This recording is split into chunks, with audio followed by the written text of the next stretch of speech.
Hola, ¿cómo andan? Mi nombre es Matías González, soy psicoanalista y hoy vengo a traerles un video sobre un tema muy interesante que me preguntaron mucho. ¿Qué es el inconsciente?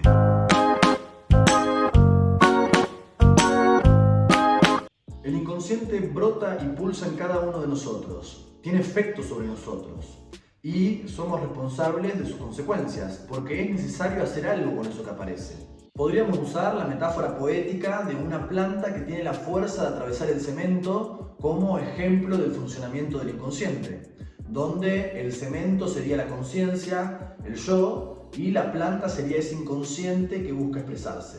El yo intenta defenderse de ese inconsciente que de todos modos brota y pulsa y tiene la fuerza de romper con el discurso yoico, con el discurso de la conciencia.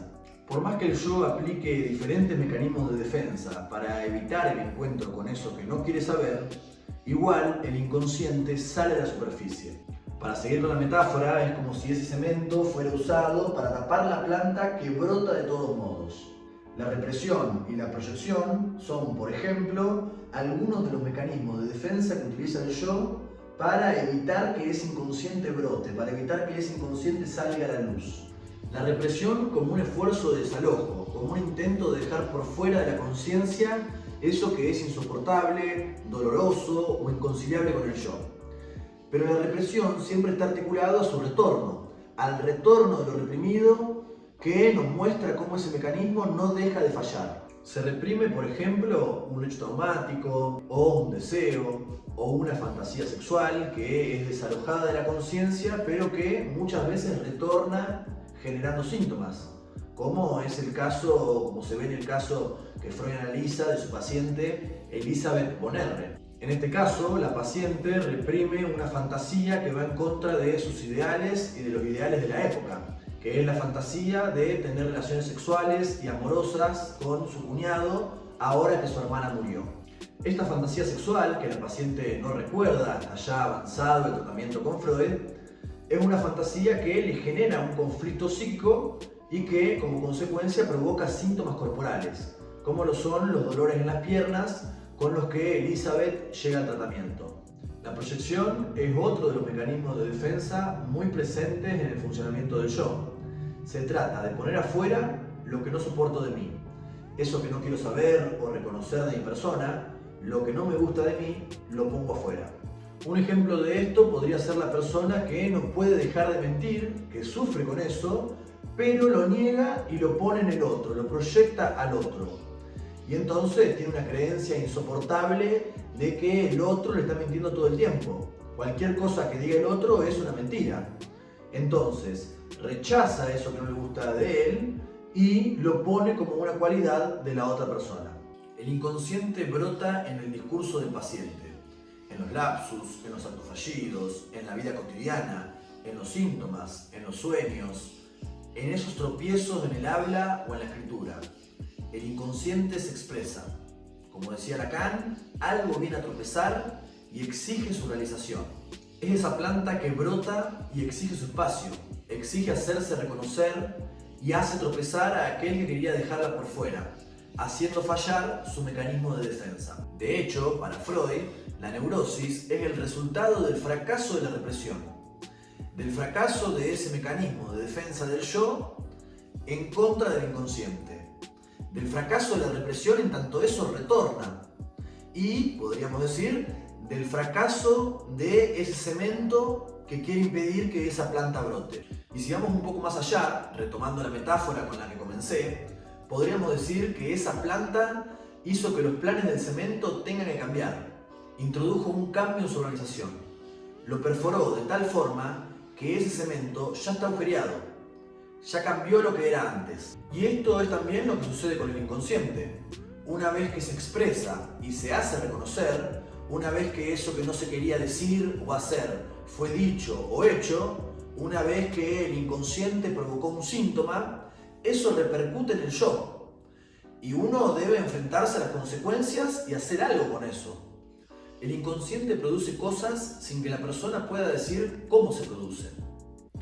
Algo siempre piensa en nosotros. El inconsciente piensa y habla, pero Freud nos enseñó que es algo que está borrado de la memoria. El inconsciente es un saber no sabido. Muchas veces la persona va decidiendo ocultarlo, taponarlo, seguir fiel a la pasión de ignorancia propia del yo para no enfrentarse con las implicancias de su propio inconsciente y de su propio deseo, que va en contra de sus ideales o de la organización de su yo o de su super yo o de las exigencias del mundo exterior. Muchas veces las personas repiten una y otra vez actos que les generan malestar y que los angustian, pero que no pueden dejar de realizarlos por una compulsión a repetir que está relacionada con el goce íntimo, inconsciente y propio de cada sujeto. El análisis apunta a ser consciente de lo inconsciente y a reconocer nuestra posición subjetiva, eso que repetimos en nuestras elecciones, en nuestras acciones, en nuestra forma de relacionarnos con el mundo, también en nuestra manera de gozar, en nuestra manera de desear.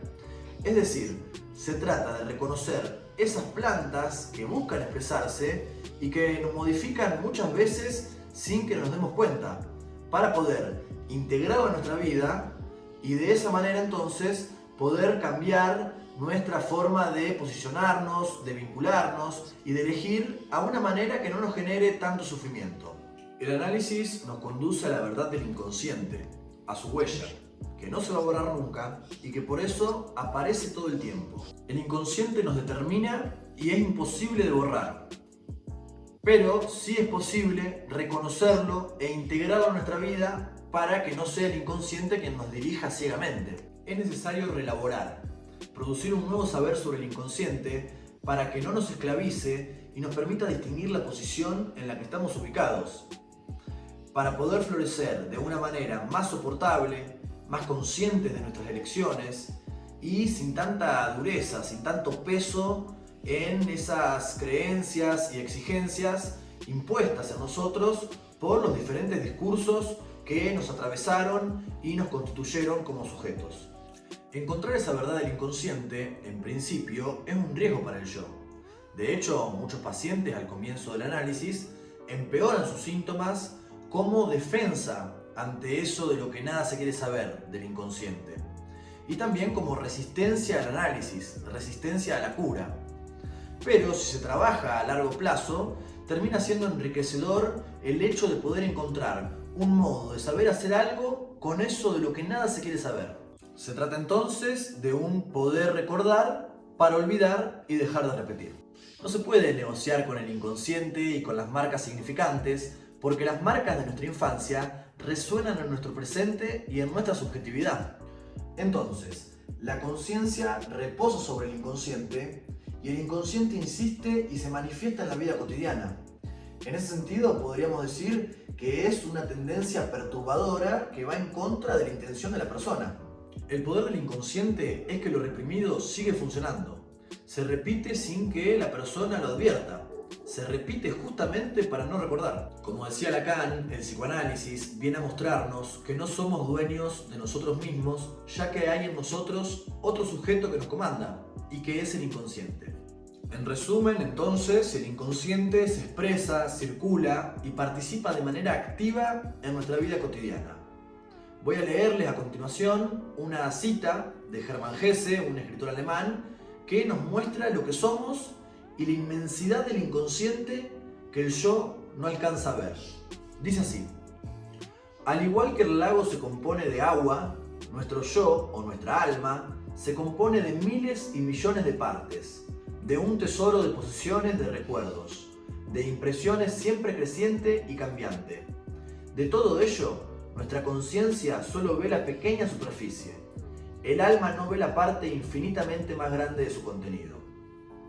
Entonces, en definitiva, el análisis nos invita a hacernos responsables de las implicancias del inconsciente en nuestras fantasías, en nuestras elecciones, en nuestros actos y sentimientos, para que podamos ser protagonistas de nuestro propio destino, ya que, por más que no queramos saber nada del inconsciente, él actúa en nosotros y luego nos enteramos por sus consecuencias. El inconsciente nos lleva a lugares, pensamientos y goces que pensamos que no tienen nada que ver con nuestra persona, que será una confusión o que será el famoso destino, que nos brindan una excusa para intentar borrar nuestra responsabilidad como sujetos del inconsciente. La importancia de reconocer nuestro inconsciente radica en dejar de actuar pasivamente frente a él y comenzar a prestarle atención.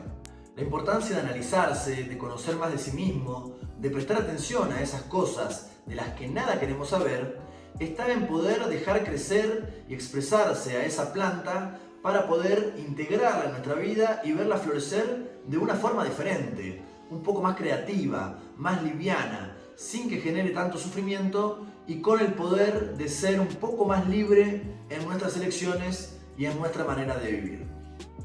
Bueno, hasta aquí el video de hoy. Gracias por llegar hasta acá. Les pido que no se olviden de suscribirse y de darle like y nos vemos en el próximo video.